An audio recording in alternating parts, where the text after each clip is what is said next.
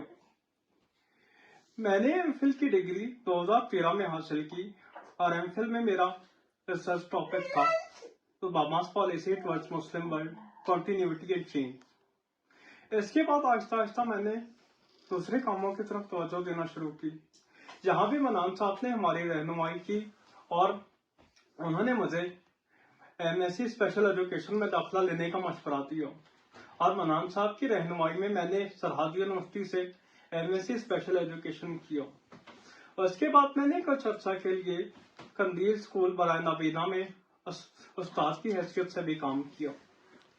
اس کے بعد میں نے اپنا ایک آن لائن چینل بنایا جس کا نام ورلڈ آف انفارمیشن ہے۔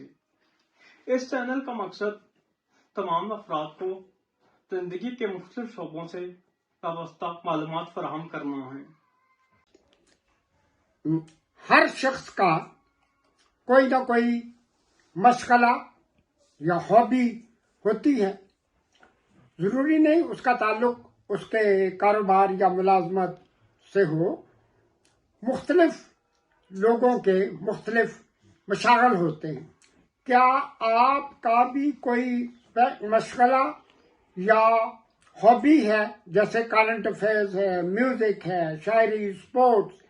Do you have any hobby? اگر فارغ وقت میں مشاغل کی بات کی جائے تو مجھے اسپورٹس سے انتہائی دلچسپی ہے۔ اسپورٹس میں سب سے زیادہ جو گیم مجھے پسند ہے وہ کرکٹ ہے۔ کرکٹ میں میری پسندیدہ ترین ٹیم آسٹریلین کرکٹ ٹیم ہے۔ اس کے ساتھ ساتھ مجھے نیٹ سرفنگ کا انتہائی شوق ہے۔ جیسا کہ میں آپ کو پہلے بتا چکا ہوں کہ میں نے اپنا چینل ورلڈ آف انفارمیشن بنایا ہوا ہے۔ اس چینل کے اب تک تقریباً 2300 سے زائد سبسکرائبرز ہیں، اور تمام دیکھنے والوں سے گزارش ہے کہ وہ میرے چینل ورلڈ آف انفارمیشن کو بھی سبسکرائب کریں۔ اس کے ساتھ ساتھ چونکہ میرا تعلق شعبہ بین الاقوامی تعلقات سے بھی ہے، اس لیے مجھے سیاست سے انتہائی دلچسپی ہے، اور مجھے پاکستانی سیاست اور بین الاقوامی سیاست دونوں میں دلچسپی ہے۔ پاکستان میں میں نے ہمیشہ سے ہی جمہوری نظام کی حمایت کی ہے، اور میری انتہائی خواہش ہے کہ پاکستان بھی ایک اچھی اور بہترین جمہوریت بنے۔ اس کے علاوہ مجھے انگلش ناولز پڑھنے کا انتہائی شوق ہے، اور میں یہ تمام ناول اسکرین ریڈر یعنی جوز کی مدد سے پڑھتا ہوں۔ مرتبہ پھر جناب محمد علی عامر اور آپ کے والدین کا میں انتہائی مشکور و ممنون ہوں۔ اپنی طرف سے میرے جو لاتعداد فالوورز ہیں، سبسکرائبرز ہیں، سب کی طرف سے یقیناً آپ لوگوں کی باتیں سن کے ان کے ذہنوں میں یہ خیال دوبارہ سے بیدار ہوا ہوگا کہ جب تک والدین اور بھائی بہن ساتھ نہ دیں اس وقت تک انسان کسی بھی مقام پہ نہیں پہنچ سکتا، ایبل ہو ڈسیبل ہو۔ آخر میں میری خواہش ہے کہ تھوڑا سا آپ the role of your parents, اپنے والدین آپ کی ترقی میں آپ کے والدین کا رول کیا ہے اس کے بارے میں تھوڑی سی وضاحت کریں۔ ایک بات یہاں پر جو واقعی بتانا ضروری ہے کہ آج تک میں نے جتنی بھی ایجوکیشن حاصل کی یا جو بھی ترقی کی، اس کی واحد وجہ میرے والدین ہیں۔ میرے والدین نے گاؤں میں رہنے کے باوجود مجھے تعلیم دلوائی، اور جب میں تیسری کلاس میں تھا تو پہلی مرتبہ جب منان صاحب سے ملے تو میری والدہ نے منان صاحب کا مشورہ مانتے ہوئے ہمیں اسلام آباد منتقل کر لیا، اور اسلام آباد آنے کے بعد ہماری زندگی بالکل بدل گئی۔ میری والدہ نے اکیلی رہتے ہوئے بھی ہم دونوں کی پرورش کی، اور جب والد صاحب 2002 میں وطن واپس آ گئے تو انہوں نے بھی اس کاوش میں بھرپور ساتھ دیا۔ اس کے ساتھ ساتھ منان صاحب ہماری ہمیشہ ہی رہنمائی کرتے رہے، اور انہوں نے مجھے اور میری بہن کو ہر موقع پر ایک اچھا مشورہ فراہم کیا، اور ہمیشہ ہمیں ایک مثبت سوچ دی. اس کے علاوہ ہمارے پورے خاندان نے ہماری تعلیمی سرگرمیوں میں انتہائی تعاون کیا. آخر میں آپ یہ بتائیں کہ آپ معاشرے کو معذور افراد کے ساتھ رویے کے سلسلے میں کیا پیغام دینا چاہتے ہیں؟ معاشرے کو کیا پیغام دیں گے کہ ڈسیبل لوگوں کے ساتھ ان کا رویہ کیا ہونا چاہیے؟ اگر آپ یہ بات کریں کہ ہمارا معاشرہ معذور افراد کے ساتھ کیسا ہے، تو یہ بات ہر کوئی جانتا ہے کہ ہمارا معاشرہ برسوں سے بدحالی کا شکار ہے، اور اس بدحالی کی سب سے زیادہ ذمہ داری عام عوام پر ہے، کیونکہ ہمارے عام عوام شعور نہیں رکھتے اور معذور افراد سے تعاون نہیں کرتے. ہمارے معاشرے کا یہ حال ہے کہ اگر کسی معذور نے پیپر بھی دینے ہو تو اس کو اس سے پہلے پرمیشن لیٹر بنوانا پڑتا ہے. مثلاً اگر کوئی بلائنڈ بچہ جس نے کہ بی ایس سی کے پیپر پنڈی میں دینے ہیں، اسے سب سے پہلے لاہور جانا ہوگا اور پنجاب یونیورسٹی میں جا کر وہاں سے پرمیشن لیٹر بنوانا ہوگا. ظلم اور ناانصافی کی بات تو یہ ہے کہ وہاں میڈیکل چیک اپ کرنے والے ڈاکٹر آپ سے کہتے ہیں کہ آپ اپنی آنکھیں کھولیے، اور اگر آپ اپنی آنکھیں نہیں کھولیں گے تو ہم آپ کو میڈیکل سرٹیفکیٹ نہیں بنا کر دیں گے. اور یہی حال ایف پی ایس سی اور پی پی ایس سی کا ہے. ایف پی ایس سی میں جیسا کہ آپ جانتے ہیں کہ 5 معذور افراد نے سی ایس ایس کا امتحان 2014 تک پاس کیا، لیکن انہی 5 معذور افراد کے مطابق اس کے بعد ایف پی ایس سی نے یہ تہیہ کر لیا کہ آج کے بعد کسی معذور افراد کو سی ایس ایس میں پاس نہیں کیا جائے گا. یہی وجہ ہے کہ 2015 سے اب تک 40 سے زائد معذور افراد، جن میں بینائی سے محروم افراد اور فزیکل ڈسیبل شامل ہیں، سی ایس ایس کا امتحان دے چکے ہیں، لیکن اس کے باوجود وہ اس امتحان میں کامیابی حاصل نہیں کر سکے. یہی وجہ ہے کہ اب آہستہ آہستہ معذور کمیونٹی میں مایوسی پھیلتی جا رہی ہے.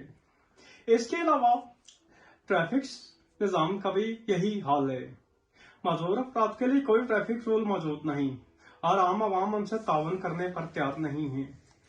اس کے ساتھ ساتھ اسکولوں کالجوں میں معذور افراد کے لیے نصابی کتب ریل میں موجود نہیں ہے، نہ ہی ان کو اسکرین ریڈر کی سہولیات فراہم کی جا رہی ہیں.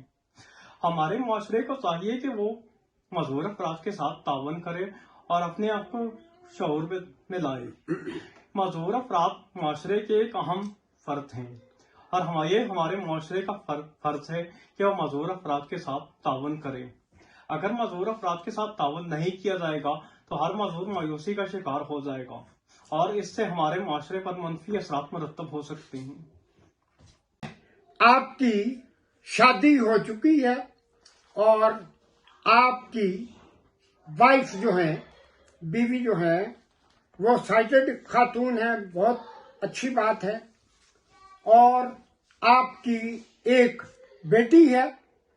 یہ تو معلومات میں آپ کو دے رہا ہوں، تو بات یہاں پہ مختصر کرتے ہیں اس امید پہ کہ انشاءاللہ یہ جو آپ نے چپ کا روزہ عرصے سے رکھ چھوڑا تھا، اس کا آج ہم نے اللہ کی کرم نوازی سے خاتمہ کر دیا. آخر میں آپ تمام کا بہت بہت شکریہ، بہت بہت شکریہ. اور میری خواہش ہے کہ میں آپ کو گلے لگا کر آپ کا شکریہ ادا کروں اور اس کی فوٹوگراف بنائیں گے. کیا کریں؟ شاباش، ویری گڈ، ویری گڈ، بہت اچھا، بہت مزہ آیا. والسلام.